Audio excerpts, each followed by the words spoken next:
नमस्कार, त्रिनेत्र चूरू अपडेट लेकर हाजिर हूं मैं विनीता शर्मा और आइए अब नजर डालते हैं आज के अपडेट्स पर। कोरोना जैसी वैश्विक महामारी का अभी तक कोई पुख्ता इलाज नहीं मिला है, लेकिन संकट के इस समय में हर भारतीय ने योग और आयुर्वेद को अपनाकर इस महामारी से अपने आप को बचाया है। इसी क्रम में चूरू के डॉक्टर मनोज योगाचार्य ने भी अपने यूट्यूब चैनल के माध्यम से लोगों को योग की विभिन्न क्रियाओं से रोग प्रतिरोधक क्षमता व आत्मविश्वास बढ़ाने का काम किया है। यही कारण है कि राजस्थान ही नहीं पूरे भारत सहित विश्व भर से लाखों लोगों ने इनके वीडियो को देखकर अपनी दैनिक दिनचर्या में योग को अपनाकर अच्छे स्वास्थ्य का लाभ लिया है। आज इनके YouTube चैनल में लगभग 7,46,000 सब्सक्राइबर पूरे विश्व से जुड़े हुए हैं। वहीं कुल सब्सक्राइबर में से 10% सब्सक्राइबर तो USA और कनाडा से जुड़े हुए हैं। इसी क्रम में आज दुबई से राजस्थान मूल के नियमित योग साधक ने अपने वीडियो संदेश के माध्यम से डॉक्टर मनोज योगाचार्य का योग के वीडियो प्रसारित करने पर आभार जताया है। नमस्कार, मैं महेंद्र मेटवानी दुबई से धन्यवाद करना चाहूँगा डॉक्टर मनोज योगाचार्य का। उन्होंने हमारे को YouTube के ज़रिए वीडियो के ज़रिए बहुत ही सिंपल और सरल शब्दों में योगा, प्राणायाम और लाइफ स्टाइल सिखाया। उससे अब मेरी हैबिट भी पड़ गई है। रोज़ मैं योगा करता हूँ। अपने शरीर को इस कोरोना के टाइम में बिल्कुल सही फिट रखा है, अपने दिमाग को पॉजिटिव रखा है। ये सब उन्होंने बिल्कुल सरल तरीके से सिंपल सिटी में हमको समझाया YouTube के माध्यम से। तो मैं आप सबसे रिकमेंड करूँगा, आप YouTube देखिए, योगा कीजिए, अपने शरीर का, अपने इम्यून सिस्टम का इस कोरोना टाइम में बहुत लाभ उठा सकते हैं। मैं हमेशा चाहूँगा कि मनोज योगाचार्य डॉक्टर साहब को कि आप सब वीडियो देखें और उसका लाभ उठाएं। आज मिली जांच रिपोर्ट के अनुसार जिले के 8 और व्यक्ति कोविड-19 पॉजिटिव पाए गए हैं।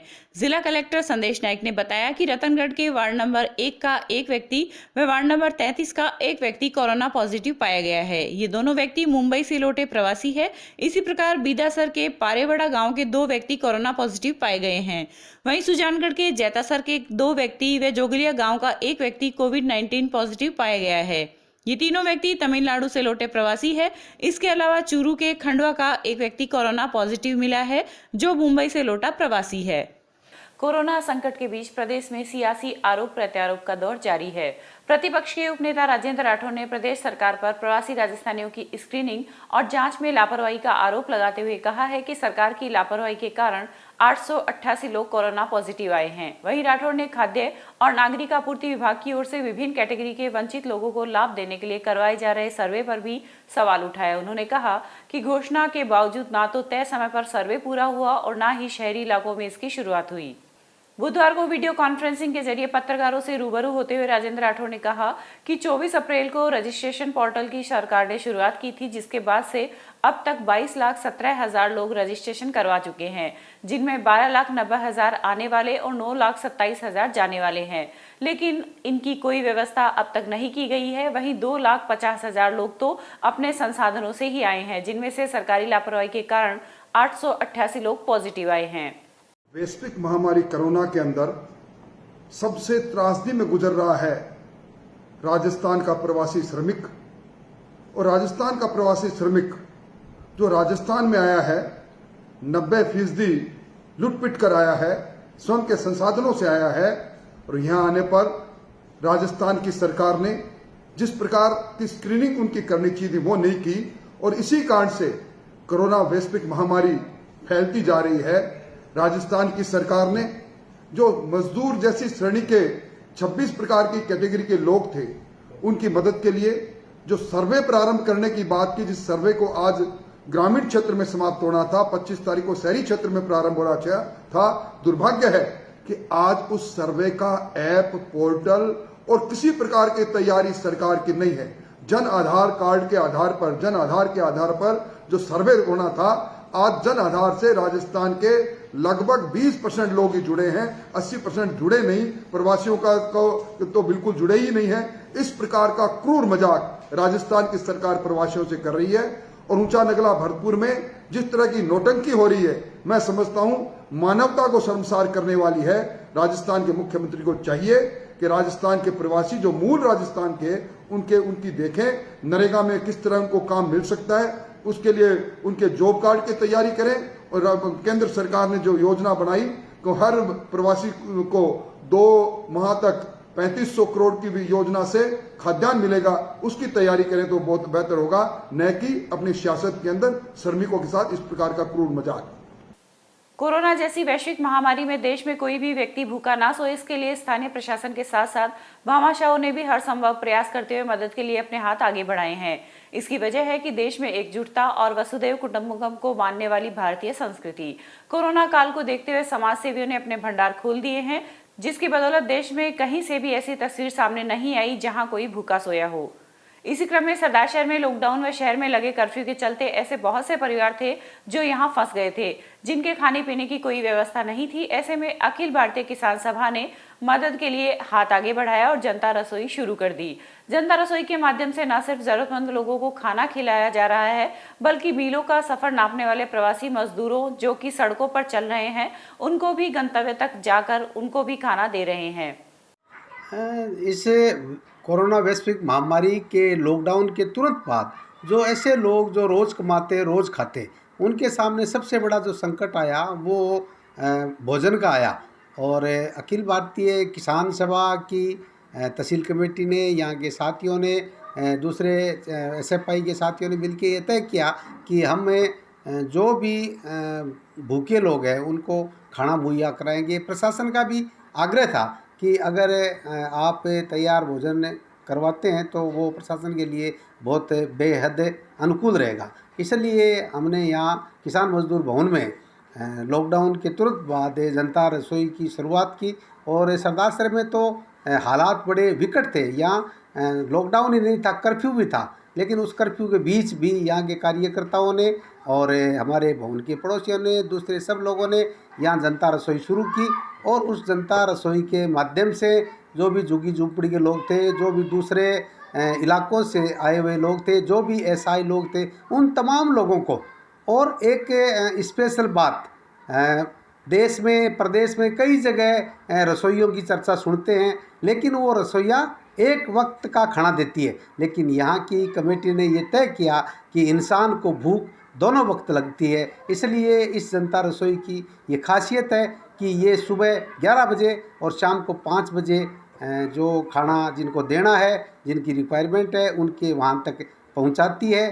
सरदार शहर में जरूरतमंद लोगों के लिए किसान मजदूर भवन में सुबह और शाम 200 से 250 लोगों का खाना बनता है, जो कि यहाँ फंसे हुए जरूरतमंद परिवारों के साथ साथ झुग्गी झोपड़ी में रहने वाले परिवारों को भी भोजन देते हैं।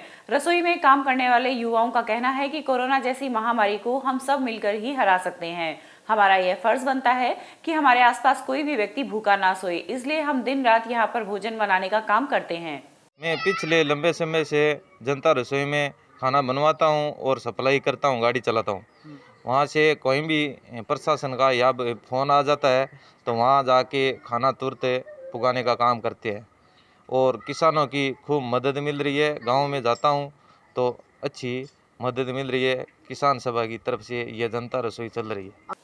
इस जनता रसोई का पूरा खर्चा सरदार शहर तहसील के किसान उठा रहे हैं। किसानों की ओर से यहां पर अनाज, सब्जी और पैसे का सहयोग किया जा रहा है। गौरतलब है कि किसानों को इस बार लॉकडाउन के चलते भारी मार झेलनी पड़ी है, लेकिन लॉकडाउन में फंसे लोगों के लिए अन्नदाताओं ने लोगों की पीड़ा को समझा, जिसकी बदौलत आज 2 महीने से ज्यादा समय से भी दोनों समय जरूरतमंदों तक खाना पहुंचाया जा रहा है। भारतीय किसान सभा जो है वो लॉकडाउन में प्रशासन का अच्छा सहयोग इन्होंने हमारा किया है। एक जम्मू कश्मीरी कुछ लोग फंसे हुए थे, उनको भी इन्होंने घर तक पहुंचाने में चंदा करके और भामाशाह के सहयोग से उनको घर तक पहुंचाया। इसके अतिरिक्त जो रसोई है वो भी लगातार इनकी चल रही है। कई बार जब बाहर से कोई श्रमिक आ जाता है या बीच में फंस जाता है, रुका हुआ होता है, पैदल चल के आ जाता है, तो हम लोग भी इनसे डिमांड करते हैं तो ये प्रॉपरली जो है वो ज़रूरतमंदों तक खाना भेज रहे हैं। वहीं भादरा में भी विधायक बलवान पुनिया की पहल पर पिछले 30 दिनों से जनता रसोई का संचालन किया जा रहा है, जिसमें कोई भी व्यक्ति भूखा ना सोए, इसी को ध्यान में रखते हुए जरूरतमंद व्यक्तियों को समय समय पर भोजन उपलब्ध करवाया जा रहा है। पहले तो आपके चैनल के माध्यम से तमाम साथियों को मेरा नमस्कार। पिछले 22 अप्रैल को मार्क्सवादी कम्युनिस्ट पार्टी के विधायक दल के नेता कॉमरेड बलवान पुनिया की पहल पर भादरा के लोहारीवाड़ा धर्मशाला में जनता रसोई शुरू की गई थी। आज उस जनता रसोई को 30वां दिन है। असहाय और गरीब लोगों को हर रोज यहाँ हजारों टिफिन तैयार करके वितरित किए जाते हैं। गांव-गांव से मार्क्सवादी कम्युनिस्ट पार्टी के कार्यकर्ता, अखिल भारतीय किसान सभा के कार्यकर्ता, हर गांव से कोई गेहूँ लेके आ रहा है, कहीं से कार्यकर्ता गेहूँ का आटा लेकर आ रहा है और शहर के विभिन्न भामाशाओं द्वारा हर रोज आर्थिक मदद से ये रसोई का संचालन किया जा रहा है।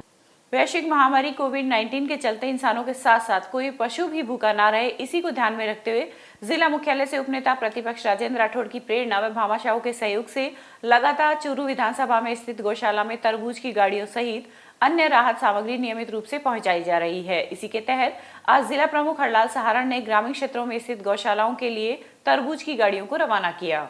आज 5 गाँव में गौशालाओं को तरबूज भेजा रहे हैं। हर रोज की भांति ये निरंतर कार्य चलता रहा है।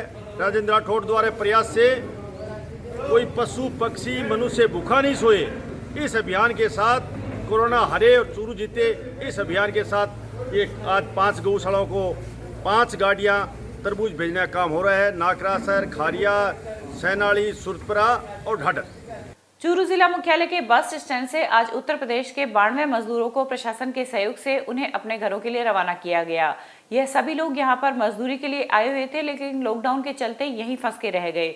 जब जिला प्रशासन को इसकी सूचना मिली तो आज तहसीलदार सहित विभाग के कार्मिकों की उपस्थिति में इनको जयपुर के लिए रवाना किया गया। आज यूपी वाले लोग हैं, लेब मजदूर वर्ग के, जो चूरू में रहते थे, उनको कलेक्टर साहब ने मंजूरी दी जाने की यूपी इनके घरों पे, तो भी इनको यहाँ से जयपुर भेजा जा रहा है। जयपुर से ये बाई ट्रेन जाएंगे। 92 लोग हैं। ये 92 लोग हैं जिन्हें हम चूरू से यहाँ जयपुर भेज रहे हैं और ये वापस वहाँ से जयपुर से ट्रेन पकड़ के और गोंडा और श्रीबस्ती जाएंगे, यूपी उत्तर प्रदेश से।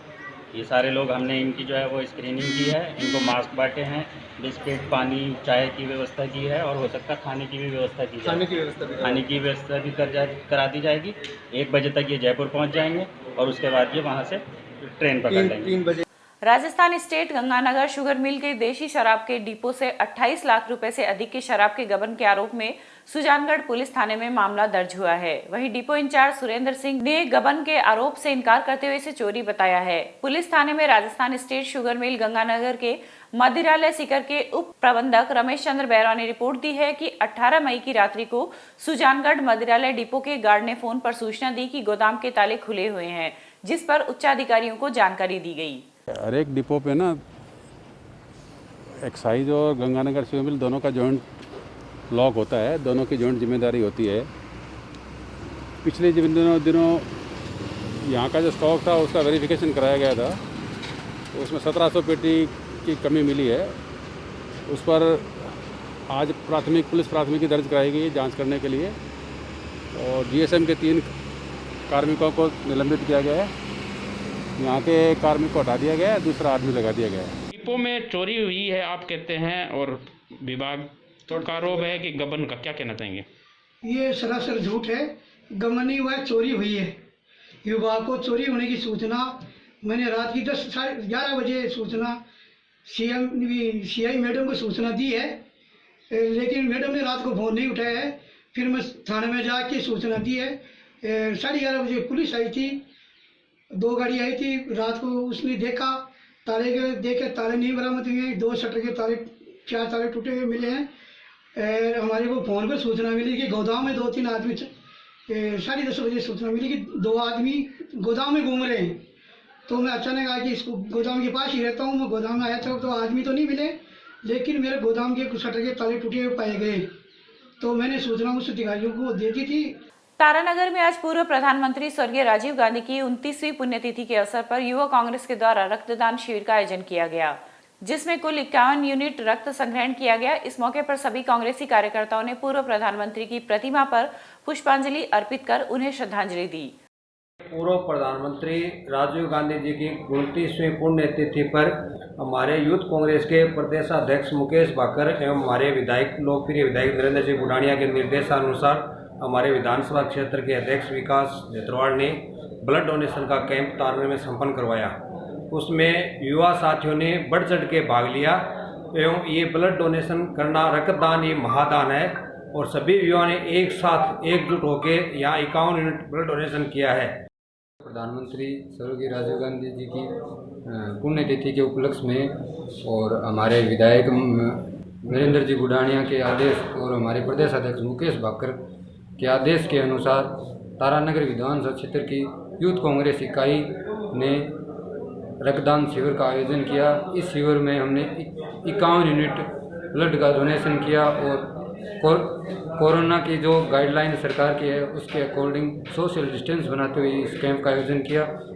वहीं जिला कांग्रेस कमेटी चूरू द्वारा कांग्रेस कार्यालय रतनगढ़ में सोशल डिस्टेंसिंग की पालना करते हुए भारत रत्न पूर्व प्रधानमंत्री स्वर्गीय राजीव गांधी की पुण्यतिथि के अवसर पर जिला अध्यक्ष भंवरलाल पुजारी द्वारा राजीव गांधी के चित्र पर पुष्प अर्पित कर श्रद्धांजलि देकर आज के दिन को बलिदान दिवस के रूप में मनाया गया। सुजानगढ़ में भी पूर्व प्रधानमंत्री राजीव गांधी की 29वीं पुण्यतिथि पर युवक कांग्रेस द्वारा रक्तदान शिविर एवं राशन सामग्री वितरण का आयोजन किया गया। युवक कांग्रेस अध्यक्ष मुकुल मिश्रा ने बताया कि जिला अध्यक्ष मानवेंद्र बुढ़ानिया के निर्देशानुसार विधानसभा क्षेत्र में लायंस चैरिटेबल ट्रस्ट द्वारा संचालित ब्लड बैंक में युवक कांग्रेस व एनएसयूआई के पदाधिकारियों द्वारा रक्तदान शिविर का आयोजन किया गया। आज 29वीं राजीव गांधी जी की पुण्यतिथि पर युवा कांग्रेस द्वारा ब्लड कैंप का आयोजन किया गया, जिसमें कोरोना के चलते हुए केवल पदाधिकारियों ने ही अपना ब्लड देने का निश्चय किया और सभी पदाधिकारी अपने पूरे उत्साह के साथ ब्लड देने में लगे हुए हैं। साथ में ही हमने गरीब परिवार जो है उनको भी राशन देने का सहयोग के लिए सभी पदाधिकारियों को बोला है, उसमें सहमति बन गई है। 29 परिवारों को राशन दिया जाएगा। अब वक्त हो चुका है एक अंतराल का। अब गर्मी में क्यों होना है परेशान, जब खुल चुकी है आपकी अपनी कूलर की दुकान। तो चले आइए हरी इलेक्ट्रॉनिक्स और ले जाइए अपना मनपसंद कूलर और पाइए गर्मी से राहत। हमारे पास कूलर की विशाल रेंज उपलब्ध है, वो भी वाजिब दामों में। तो देर किस बात की, चले आइए हरी इलेक्ट्रॉनिक्स। हमारी विशेषताएं, होम डिलीवरी के साथ साथ कूलर के सभी प्रकार के स्पेयर पार्ट्स, घास और हनीकॉम्ब उपलब्ध है। वहीं रिपेयरिंग हेतु होम डिलीवरी की सुविधा मुहैया करवाई जाती है। हमारा पता हरी इलेक्ट्रॉनिक्स, बैंक ऑफ बड़ौदा के सामने, पुरानी सड़क, चूरू। संपर्क करें भास्कर अग्रवाल। अंतराल के बाद फिर से स्वागत है। वैश्विक महामारी कोरोना में लोगों को जागरूक करने के लिए आज सरदार शहर में पारिक नवयुग मंडल की ओर से जारी कोरोना पोस्टर का विमोचन थानाधिकारी महेंद्र दत्त शर्मा के द्वारा किया गया। इस मौके पर मंडल के अन्य सदस्य भी मौजूद रहे। सोशल डिस्टेंसिंग और इस महामारी के बचाव के लिए राजस्थान सरकार द्वारा महामारी अधिनियम 2020 लागू किया गया, उसका प्रचार प्रसार लोगों में करने के लिए और इसकी पालना करवाने के लिए इस तरीके के ये शहर में पोस्टर्स और बैनर्स के और इनसे पैम्पलेट्स वगैरह के माध्यम से हम ये प्रचार प्रसार कर रहे हैं। इसमें समाज सेवी संस्थाओं का और सभी का सहयोग लिया जा रहा है। चूरू शहर इमाम सैयद मोहम्मद अनवर नदीमुल कादरी ने मुस्लिम समाज से कहा है कि वैश्विक महामारी कोरोना के कारण जिले में घोषित लॉकडाउन व धारा 144 के तहत इस वर्ष मरकजी पुरानी ईदगाह एवं ईदगाहों में ईद उल फितर की सामूहिक नमाज नहीं पढ़ी जाएगी। शहर इमाम के नेतृत्व में आज एक शिष्टमंडल ने जिला कलेक्टर संदेश नायक से मुलाकात कर बताया कि राज्य सरकार एवं जिला प्रशासन द्वारा जारी एडवाइजरी के तहत कोरोना महामारी की वजह से धार्मिक स्थल बंद होने के कारण ईद की नमाज सामूहिक रूप से नहीं पढ़ी जाएगी। जिले के फोगा गांव में एक व्यक्ति के साथ बेरहमी से मारपीट का एक मामला सामने आया है। भालेरी पुलिस थाने के एएसआई विजेंद्र शर्मा ने बताया कि सूचना मिलते ही वह फोगा गांव पहुंचे और गंभीर रूप से घायल पड़े लालचंद को तुरंत चूरू के राजकीय डीबी अस्पताल में भर्ती करवाया गया। वहीं पीड़ित के भाई ने 4 नामजद के खिलाफ मामला दर्ज करवाया है। घटनास्थल का मौका मुआयना कर लिया गया है। आरोपियों की तलाश की जा रही है। ये मामला फोगा ग्राम भर्ती का है और रात्रि को आपसी भाइयों में लड़ाई झगड़ा हुआ था। इनका ज़मीनी विवाद पूर्व से चल रहा है और रात्रि को दूधाराम का भाई लालचंद जो अपने मकान में आया था सामान रखने के लिए, तो आसाराम और आसाराम की पत्नी व 2-3 अन्य परिवार के लोगों ने उसको घसीट कर अपने मकान में ले गए और उसके साथ मारपीट की, जिससे गंभीर चोटें आई हैं। और मौके पर पुलिस पहुंची, जिसको अचेत अवस्था में था चूरू अस्पताल में भिजवाया गया और अब वो बयान देने योग्य नहीं है। उसका भाई दूधाराम ने अब थाने में मुकदमा दर्ज करवाया है। आरोपियों की तलाश की जा रही है और अभी फिर दोबारा मौके पर पुलिस पहुंच रही है, कार्रवाई की जाएगी। सालासर में कांग्रेस नेता तरुण शर्मा व उनके परिवार के आर्थिक सौजन्य से लॉकडाउन के चलते कोई भी व्यक्ति भूखा ना सोए, इसी को ध्यान में रखते हुए नायब तहसीलदार श्रवण कुमार दहिया को 51 राशन सामग्री किट जरूरतमंद व्यक्तियों में वितरण करने हेतु भेंट की गई। सिद्धपीठ सालासर धाम देश दुनिया में अपनी अलग पहचान रखता है। यहाँ पर आए दिन कोरोना वायरस से बचाव को लेकर कई प्रकार के नवाचार होते रहते हैं। इसी क्रम में श्री बालाजी मंदिर प्रवेश द्वार के सामने स्काउट गाइड की ओर से एक नवाचार करते हुए रंगोली बनाई गई। भारत स्काउट गाइड जिला मुख्यालय चौक के तत्वाधान में आज श्री सालासर धाम बालाजी मंदिर मुख्य प्रवेश द्वार के सामने कोरोना बचाव हेतु जागरूकता के तहत एक कोरोना रोड बनाने के लिए का पोस्टर का हमने प्रचार प्रसार किया। ये सालासर के 3 जगहों पे किया जाएगा। राजलदेसर इंडियन गैस एजेंसी के कर्मचारियों द्वारा लॉकडाउन के चलते निर्बाध सेवा देने पर आज कस्बे के सुंदरकांड वाचक मनोज मारू व राजेश पांडे की ओर से दुपट्टा, प्रतीक व चिन्ह देकर कार्मिकों का सम्मान किया गया। इस अवसर पर एजेंसी के प्रबंधक पवन कुमार टेलर उपस्थित थे। आज ये कार्यक्रम राजलदेसर इंडियन गैस सर्विस के जितने भी कार्यकर्ता है जो राजलदेसर में डोर टू डोर जाके अपने सिलेंडर की ये सप्लाई देते हैं, इसलिए इनका हार्दिक सम्मान हमने किया है। वैश्विक महामारी कोरोना से बचाव हेतु उपयोगी जानकारी के प्रचार प्रसार हेतु प्रचार वाहन को आज जिला मुख्यालय से उपखंड अधिकारी अवि गर्ग ने हरी झंडी दिखाकर रवाना किया। इस मौके पर मुख्य जिला शिक्षा अधिकारी संपतराम बारूपाल ने इस अभिनव नवाचार के लिए फोरम की प्रशंसा की है। शिक्षा विभाग की तरफ से एक अनूठा अभिनव प्रचार वाहन के रूप में आज श्रीमान उपखंड अधिकारी चूरू के द्वारा जिला कलेक्ट्रेट चूरू परिसर से रवाना किया गया है।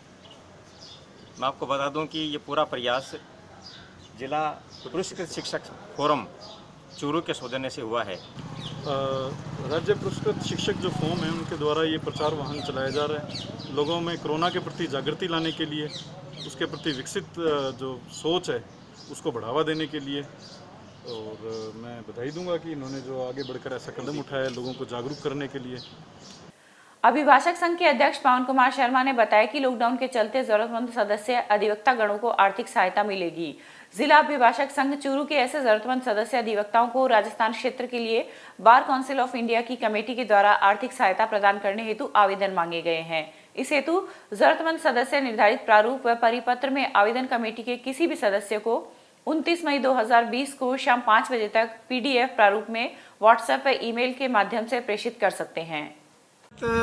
सबसे पहले तो मैं ये जानकारी देना चाहूँगा कि पहले भी बार काउंसिल ऑफ राजस्थान ने bar council of India committee जो है उसके द्वारा 5,000 रुपये की ज़रूरतमंद अधिवक्ताओं को जो सहायता उपलब्ध करवाने के लिए आवेदन पत्र मांगे गए थे, उसी के संदर्भ में बार काउंसिल ऑफ राजस्थान ने और राशि बढ़ा दी है और राशि बढ़ाने के साथ साथ उसमें डेट भी आगे एक्सटेंड की है।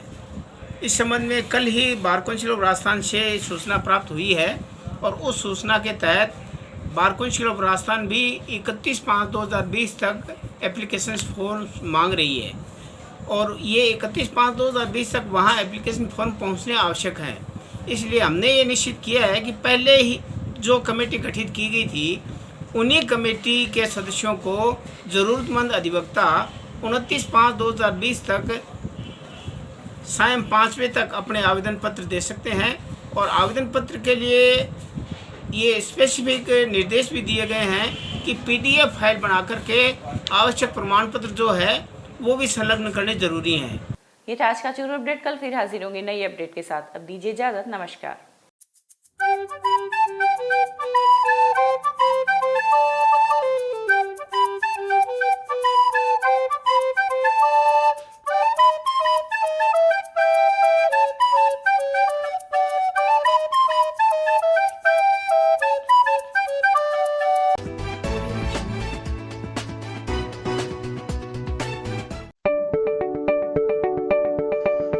अब गर्मी में क्यों होना है परेशान, जब खुल चुकी है आपकी अपनी कूलर की दुकान। तो चले आइए हरी इलेक्ट्रॉनिक्स और ले जाइए अपना मनपसंद कूलर और पाइए गर्मी से राहत। हमारे पास कूलर की विशाल रेंज उपलब्ध है, वो भी वाजिब दामों में।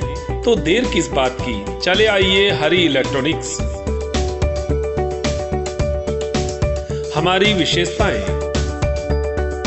होम डिलीवरी के साथ साथ कूलर के सभी प्रकार के स्पेयर पार्ट्स, घास और हनीकॉम्ब उपलब्ध है। वहीं रिपेयरिंग हेतु होम डिलीवरी की सुविधा मुहैया करवाई जाती है। हमारा पता हरी इलेक्ट्रॉनिक्स, बैंक ऑफ बड़ौदा के सामने, पुरानी सड़क, चूरू। संपर्क करें भास्कर अग्रवाल।